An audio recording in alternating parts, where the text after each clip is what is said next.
I tend to believe actually that being thesis driven in crypto is kind of a mistake in the sense that you want to be very responsive and quick on your feet, right? There was a moment in time when everybody thought like, oh my God, play to earn is a thing, GameFi is gonna be huge. And then within a year and a half, it's like, wait, never mind. We never said that.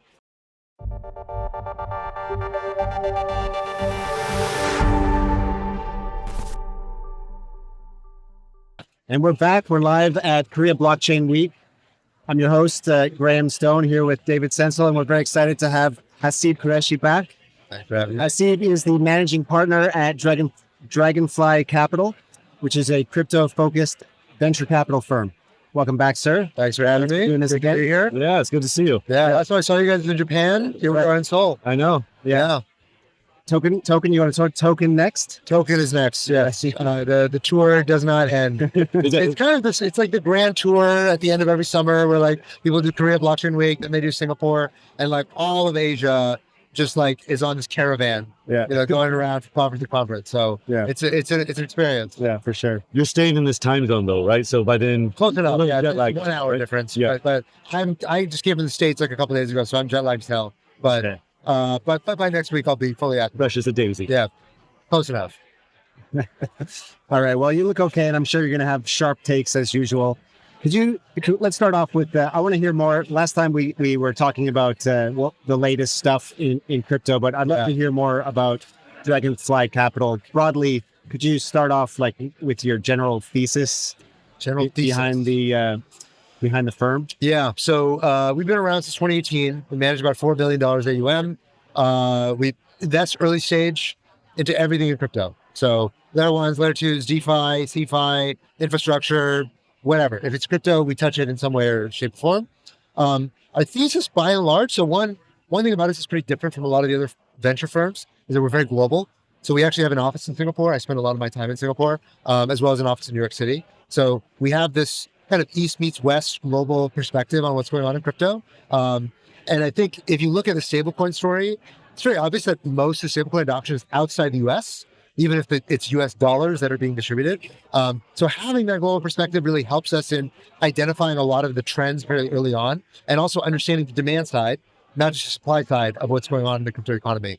So that's a big part of, I think, what makes us different. Just a thesis, I don't know that I'm going to tell you anything all that unique. I tend to believe actually that being thesis driven in crypto is kind of a mistake in the sense that you want to be very responsive and quick on your feet, right? There was a moment in time when everybody thought like, oh my God, play to earn is a thing, GameFi is gonna be huge. And then within a year and a half, it's like, wait, never mind. We never said that. Protocol thesis. Fat protocol thesis. Well, you also had all this stuff going on with like BRC20s on Bitcoin. Then that went away pretty quick. And then you've got, all these micro cycles that happen in crypto. And if you're too thesis driven, you're going to be like stuck on a thesis and not be able to change your mind and respond to the way crypto's changing. Like I have never seen any industry move as fast as the crypto industry moves with respect to this is the thing, this is not the thing within, 3-4 months. So that is a big reason why I think the job of a crypto investor is to be responsive to reality, right? What I often tell our team is that our job is to change our minds as quickly as possible. And that's how you stay ahead of the curve and don't end up getting mired in being attached to something that you believe was true after it's already been invalidated. Does your team have geographic focuses, or is everybody looking at projects all over the globe? A little bit of both. So we have people who are in Asia domiciled just there, just to particularly focus on Asian deals. We have folks in the US. Obviously, if you're in the US, you're probably going to be the first port of call for some founder who's in the US. But we pretty much cover the globe. We've invested in companies in Israel, in Western Europe, in Eastern Europe, and in different sectors in Asia. We've invested in a deal in Africa. So we cover the globe, but the reality is that the Anglophone market, like if you speak English, it's kind of all one market. And so I think it's really more about language regions than it is about physical geography. Because the reality is that all of crypto lives on Twitter, and that's true even for Japanese crypto. It's true in large part for Korean crypto, that a lot of it also lives on Twitter. And so if you're on Twitter, you're hearing from those people one way or another, right? And we live online more or less, more than we live in our particular regions. So crypto has always kind of been that way. It's not like traditional venture in that respect, where it's like, oh, you're in New York VC, then you're going to see the New York deals. If you're a Bay Area VC, you're going to see the Bay Area deals. Crypto doesn't really work that way. So, I'm competing with like 1KX in Europe, I'm competing with Hashkey in Singapore, and I'm competing with A16Z in New York City. So it's all kind of one big market. Right. Now, besides investing in projects, do you provide any support or mentoring for them? Is there any element of the accelerator model with Dragonfly? So we're very known for our portfolio support because we back projects very early. So a lot of the stuff every VC will do for you. So things like we'll make relationships, we'll do intros, we'll find you clients, we'll connect you with market makers or auditors or this or that or blah blah blah.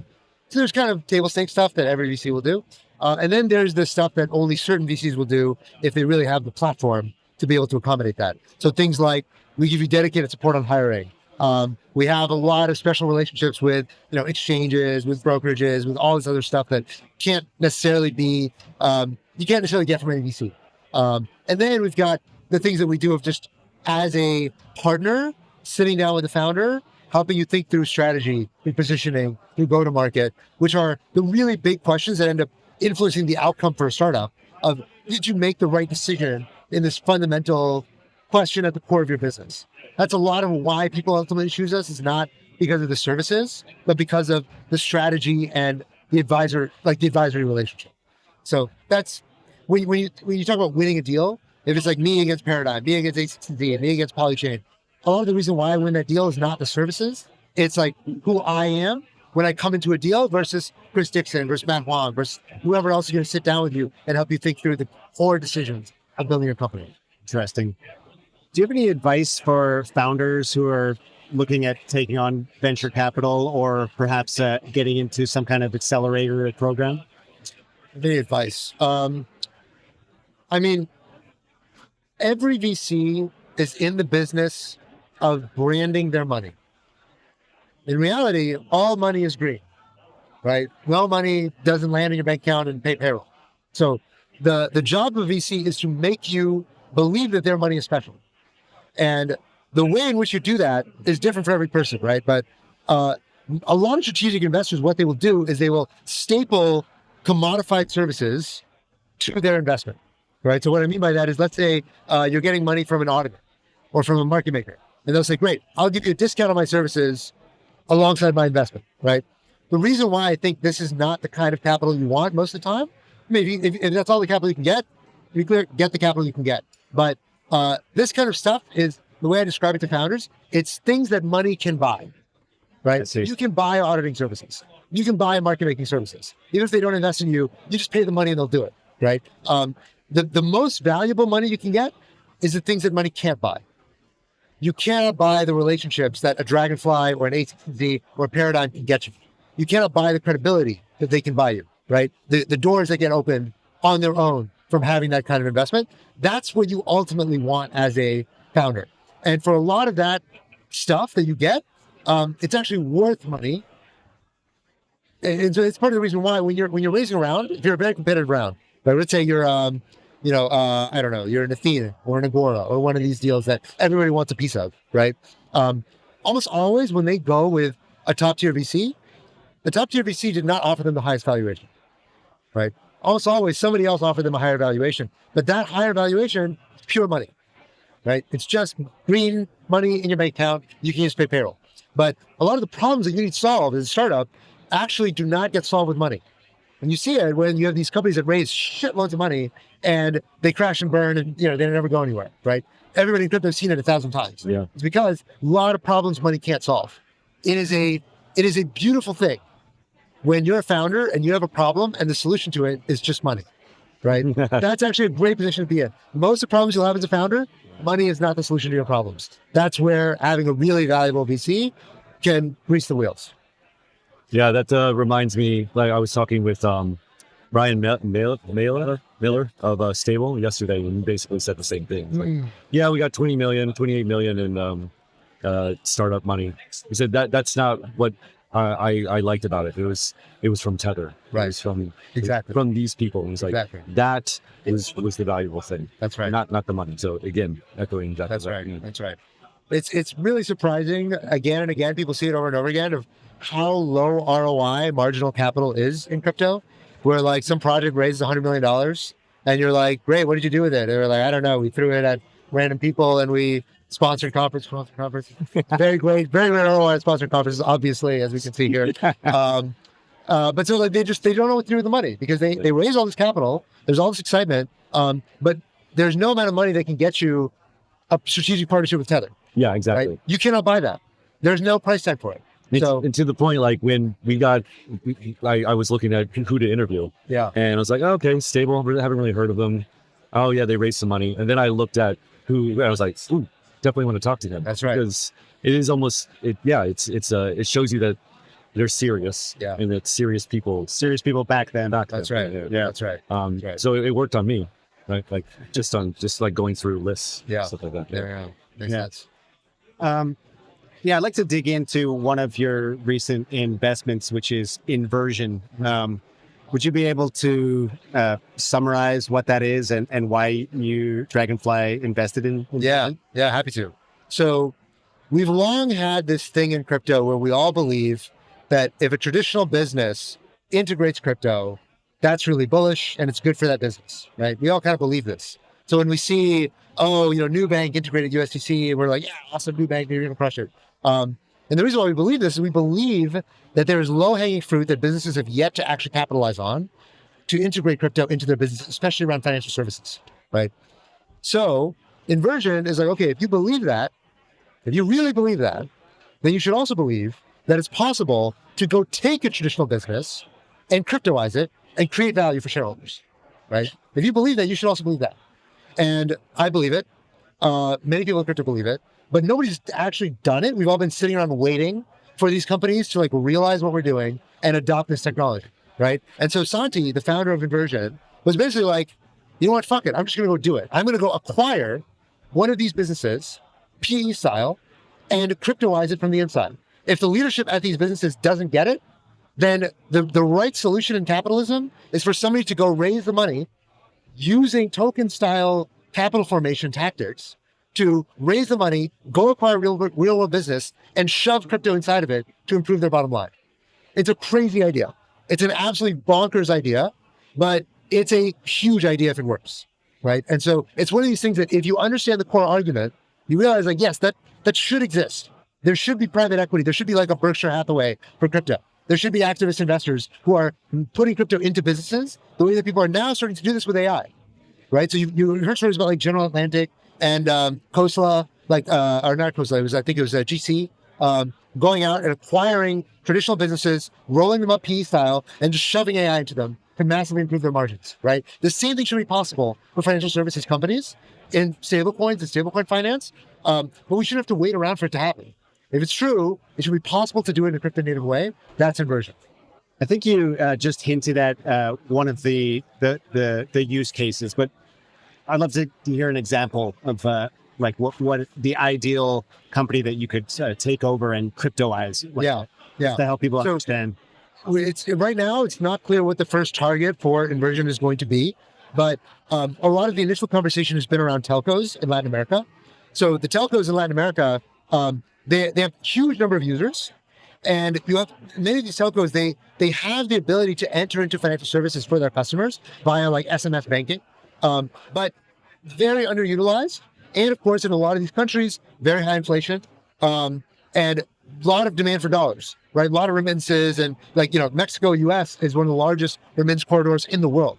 So if you can just take one of these Mexican telcos that has huge amount of distribution, shove USDC in there, allow them to have, basically mobile banking directly in USDC, allow them to get yield on the blockchain, flip some percentage points on what they're doing. And even maybe if you're a telco, you can even think about taking something like DPIN, something like Helium, to actually improve the bottom line and some of the offload that they're managing. All of a sudden, you can massively improve the margins on these businesses and make them extremely competitive relative to some of the newer fintechs like Nubank that see the exact same thing and are doing it.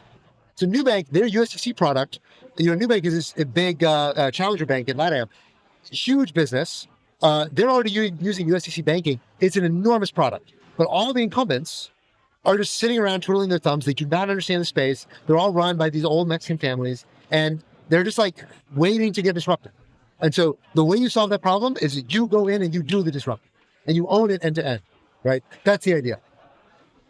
So seems like it could work, right? Yes. Now, It totally could work. It totally could work. But also, yeah, go ahead. I would say it also makes sense though. Like, why would these telcos necessarily want to do it by themselves, right? Like, better to almost have someone come in and do it for them that Right. has expertise and connections within the space. Yeah. So even from that angle, it makes sense. They just don't get it. I mean, look, these are old school businesses that are very risk averse. Yeah. Right. Like, I mean, they don't even understand what's going on with AI, to say nothing of crypto. Crypto is even farther afield than AI is. So I think if you believe in the underlying story, this will eventually happen. Private equity with crypto, like the two will get married at some point. The question is who's going to do it. Yeah. And the initial private equity firms were built on this idea that there's a generational change that's happening in the ability to make companies more efficient through digital transformations, right? That was like basically, the internet, telecommunications technology,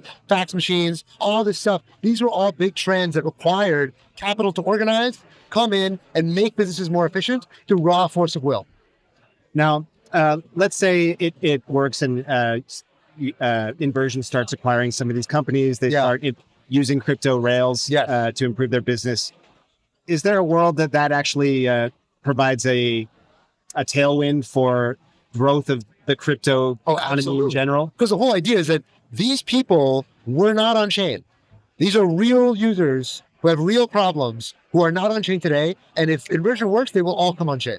And once they come on chain, they're not part of the GDP of blockchains. Yeah. Right. So like all the yield products that we have, well, great, your addressable market just increased, right? All the other shit that you want people to do to come on chain and, buy meme coins or NFTs or whatever, the addressable market just expanded, right? You do this in more and more countries. What you're doing is you're increasing the connective tissue between the old world and the new world, right? And that is a big part of the reason why, whether or not you think that the economics of Inversion are attractive, the flow through effects to the rest of crypto are going to be massive if it works. That's a big part of the reason why, just as crypto investors, we want this to be true, to say nothing of the economic upside. Yeah. Yeah. I mean, and also like just getting people to get a coin, a crypto token is so hard. That's right. I mean, that is like my anecdotal experience. That's the hardest thing. Yeah. And then once they've gotten anything, Yeah, then it's just easy to go and do whatever you want. that's right. Yeah. That's right. Totally. All right. So I wanted to ask about DragonFly's Bitcoin-related investments, if there are any, and if there aren't any, why not? Yeah. So we haven't done a ton that's like Bitcoin specific or Bitcoin only. Obviously, we're investors in many exchanges. So like investors into Bybit, we're investors into BitGet. We've done many exchanges over the years that trade Bitcoin. But I don't think we've done any investments that are Bitcoin only to the exclusion of everything else. I think that's largely just a function of the fact that the market out there is just really, really big. Bitcoin obviously is extremely important, but the most important Bitcoin businesses have largely already been built, right? Bitcoin is sort of a perfect product.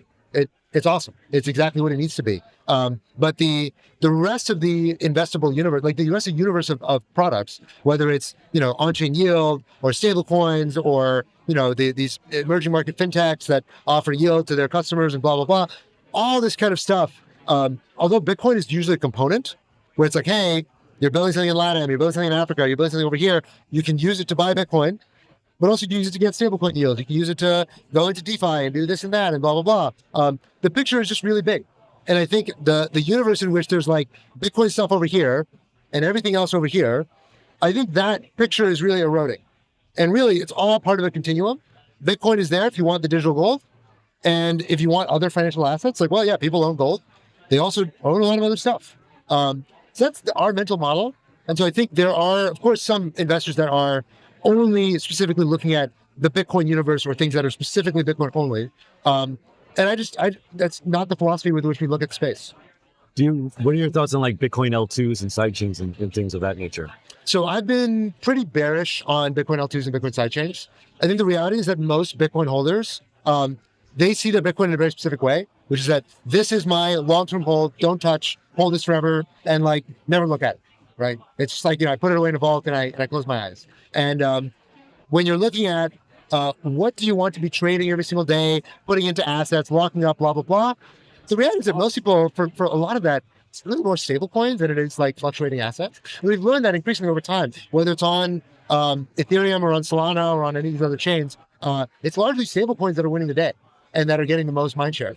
And so I think the reality is that Bitcoin itself is not really designed for this, and trying to jerry rig these like side structures that are, there are 20 of them all competing with each other and nobody has a clear lead. It's just not the kind of cultural setup for there to be a clear breakaway winner, a great UX, a great developer community. Like all those things are sort of prerequisites that you need for one to emerge as being ascendant. And instead what you see is this kind of Game of Thrones where they're all fighting each other and they're all like kind of stabbing each other in the face. And whereas in the Ethereum world, the Solana world, the avalanches, etc., there's just a lot more consolidation. And you need that consolidation for developer mindshare, ecosystem, and the developer tooling for all that to coalesce into one place, make it easier for founders to build. So if that were to happen, this Game of Thrones thing were to end, there was a red wedding, and there's one L2 or sidechain standing alone, then you would become more interested, maybe? I think it makes it a lot more viable. But fragmentation is the death of blockchains. It's like you got Bitcoin, then there's all the Bitcoin forks. And all the Bitcoin forks are there. It's like, it's exactly that, right? They're all just Game of Thrones fighting each other to matter. And you really want to be Bitcoin. You want to be sitting above the fray, never worrying about, who's fighting who. If you're one of the clones and you're fighting to be the number one, it's fucking brutal. Yeah. All right. Let's switch gears a little bit. We're at Korea Blockchain Week. We're here in Asia. We met a few weeks ago or a month ago in Tokyo at WebEx. Right. And I think perhaps inspired by your visit to Japan. I believe that was your first. Not my first time, but my first conference. First conference in Japan. So you shortly after that posted on X kind of a thesis or thoughts about you're bullish on Japan as an ecosystem. Sleeping giant, I believe you call it. Sleeping giant. Sleeping giant. That's right. Yeah, I'd love for you to if you can explain that thesis about Japan. Yeah. So it was my first conference in Japan. Japan is interesting relative to Korea because Japan's a lot bigger than Korea.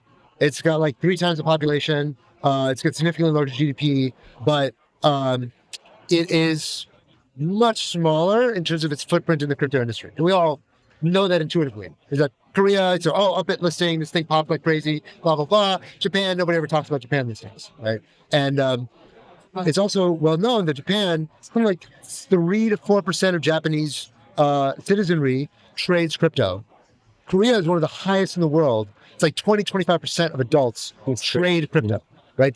Actively trade, which is insane, right? So that's a big part of the reason why Korea has such an outsized footprint relative to Japan. Now, part of the reason for that is that Korea has a law that makes crypto trading tax-free. And that law has had an expiration date that it expires like at the end of the year. And every year, the politicians push that back. Oh, really? Again, I didn't know that. Because it's so unpopular to have that tax law go into effect that basically people are like, it's never gonna happen. Because like there'll just be a revolt in Korea. I didn't know that last piece. That's right. I actually spoke with someone a few minutes before this who said exactly the same thing. That's right. So it will be. We're going to feel confident. I don't know, but Korea knew about it. It's political suicide. So if you remember, back in 2017, Korea tried to ban ICOs, right? And Korea, of course, at that time, kimchi premium, all that stuff was very, very bullish on ICOs. So Korea tried to ban ICOs, and there was a fucking revolt, right? Like the politicians got recalled. It was like craziness, and people were like, "I'm sorry, never mind. That's awesome. ICOs are okay." And so ever since then, Korean politicians have learned: do not touch crypto. If you know it's good for you, do not touch crypto. So every Korean politician pays lip service to crypto and the crypto traders, and so they don't ban ICOs. They are very they're very cautious about this tax law. It never goes into effect, keeps getting rolled back. Now, Japan, on the other hand, has a very punitive tax law for crypto. Terrible. Right? So crypto is taxed on unrealized, used to be taxed on unrealized gains, meaning that even if you hodl your Bitcoin, every year you owe taxes on your Bitcoin, even if you never sell, which was crazy. They recently fixed that, but up until like 2023, I think, that law was in effect. Now, still, the tax law on crypto is very high, much higher than for stocks, the marginal tax rate on crypto. And so as a result, there's not a lot of demand for crypto. But not just that, there's also a lot more social stability, I think, in Japan that gives people less incentive to YOLO and trade crazy coins. So in Japan, youth unemployment's a lot stronger. There's a lot more confidence in government. There's a lot more social trust and social cohesion. There's a lot more stable government. Korea has a lot more issues in those regards. I mean, if you've been watching the Korean news, or That's right. like Korean coworkers, I hear stuff like, "Oh yeah, there's another coup happening." Like, Yeah, exactly. Like just recently, the president declared martial law. Then was voted out of office, and then thrown into jail. Yeah, It's just extremely volatile environment relative to Japan, right? And so that I think results in a very different attitude among young people, which is a big part of the reason why you see such high penetration of crypto trading, right? In a way, I think it is tied to a lot of frustration, right? So a lot of the people talk about in the U.S. this cultural nihilism. I think it's much more relevant in Korea than it is in Japan. I think in Japan, actually, young people feel pretty good. Young people feel a lot of confidence that they're going to have a job, they're going to have a career, they're going to be taken care of. Social safety net's going to be stable. Government's going to be there for them. That, I think, results in less YOLOing into assets. And so I think that is also part of the difference of why Korea is so active in crypto relative to Japan. But you said that you think there's a bright future for crypto in Japan, though. Yeah. Moving forward. I think it's because the politicians now realize that there's stuff that needs to change. So there's a lot more willingness to loosen some of the regulations, to change the tax law, to make it more in line with equities, and just more increasing government acceptance, right? So Japan very much takes its cues from the US. Seeing the US become very softened on crypto, I think Japan is trying to play catch up. So I got that sense very much in Japan. I'm sure you guys got that sense as well, is that things are changing on the ground. Japan has been very pushed by the companies and the conglomerates ahead of retail. In Korea, it's the opposite. Korea, retail out in front, right? Retail is driving. And although a lot of the companies, you see Kakao, of course, with Clayton, you see Hanwha and SK, they've been investors into some of the stuff in crypto, but it's not as embraced at a corporate level as you see in Japan. So it's there though. In Korea is definitely very, very friendly environment. And I think I expect that to increase in the coming years as well. So basically for Japan, you're saying that it's been pushed down for so long, and that means that there's a lot of room to grow. That's right. So that's why you're in general bullish on it. That's right. Trend lines are all in the right direction. Ball underwater. Ball underwater, right? Yeah. Care to speculate on as to how one might express that view? Is it Are you asking me to give investment advice? Is it like by Japanese conglomerates that are moving into crypto? Japanese projects or something like that? No, you don't. You don't have names, but I'm just in terms of how, like for me, for example, I live in Japan. Okay. Oh, you live in Japan? Yeah. I did not know this. We both live in Tokyo. Oh, sorry, I live in Tokyo. He lives in Okinawa. So no idea. Yeah. Okay, wait. So I'm speaking to the choir. You guys already know this. Yeah. Well, I mean, I should be asking you guys. No, but so I'm not. My job is not to be like a VC or Okay. So I want just general framework advice for what should I be looking for to find and express my bullishness on crypto in Japan. Well, look, I'm certainly not going to name specific companies. I don't want to buying. I don't want to, because I don't know the first damn thing. Yeah. But I would say, are there like themes though that you think would be powerful? Themes. Look, I do think that if you look at what Sony did with Sonium, I think it's very clear that Japanese companies are going to be doing more. And I think the floodgates have opened with Sony getting into the game. They're probably going to see more of that. Now, what is the level of success going to be? I think Japanese companies, unfortunately, they have very limited risk appetite. Right? You saw with Sonium. Sony was really playing it safe. Yeah. What they were doing with Sonium. I think that was a mistake. I think when you do crypto, you kind of got to go balls to the wall. Like you look at Stripe, right? Stripe with what they're doing with Tempo. That's exactly the kind of energy you need to bring if you want to be competitive in crypto. I think it's going to be hard for Japan to do that.